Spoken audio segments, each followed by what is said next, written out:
Hello, my name is Richard Weitz. The focus of my research, writing, and teaching is on the relationship between Russia, China, and the United States, particularly in the security realm. One of the areas that I focus on among the Russia-China relationship is the growing security cooperation between the two countries. I group this cooperation into three areas or baskets. The first are the growing Russian arms sales to China. These have ebbed and flowed over the years, but in the past few years, we've seen Russia provide China with new warplanes, new surface-to-air missiles, and Russia is now helping China develop its early warning system for monitoring ballistic missile launches. The second area of cooperation is that which the two countries engage in on global and regional hotspots. This often occurs in the UN or through their bilateral engagements. So we've seen the two countries in various UN fora push for treaties limiting the placement of weapons in outer space. We've seen them offer joint peace proposals for the Korean Peninsula.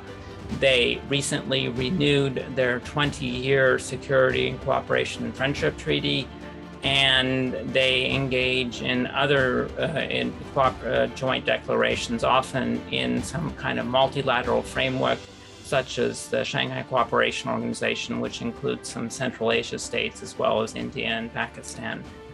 And then the third area of cooperation between those, and that was the focus of my article, is on the Russia-China military exercises. Even more so than the arms sales and the joint security cooperation, the exercises have expanded remarkably over the years, both in terms of their number and their variety. So it used to be that Russia and China would engage in one exercise focused primarily on the ground every couple of years, sometimes through the Shanghai Cooperation Organization, sometimes bilaterally. But in recent years, we've seen the number of these ground exercises increase. All the Chinese-Russian exercises have, of course, various purposes. Most basically, they help each country learn how to operate with the other. They become more experienced and have a better understanding of how the other side commands forces and organizes its troops and their tactics, techniques, and procedures. The exercises also send messages to third parties, though they deny that they're directed against any other country. They clearly do try and signal to the United States and its partners and allies that Russia and China are close partners.